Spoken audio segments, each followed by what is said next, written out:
NATO is being confronted by perhaps the biggest military crisis in its 70-year history. Peace on our continent has been shattered.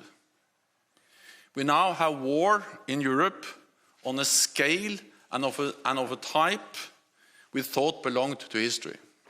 As Ukraine is not a member of NATO, it is not covered by Article 5, the rule that obliges NATO countries to defend any member state in the event of attack. While several NATO member countries are supplying arms and ammunition to Kiev, the organisation has insisted from the outset that there will be no NATO boots on the ground in Ukraine. But it has put hundreds of warplanes and ships on alert, vowing to protect every inch of its territory. The organisation has intervened in non-member countries in the past, including Kosovo in 1999 and Afghanistan in 2001. But sending troops to Ukraine might be perceived as a Cold War move by Russian President Vladimir Putin. A concerning situation for a number of NATO members who share borders with Russia and Ukraine, including Poland and the Baltic states.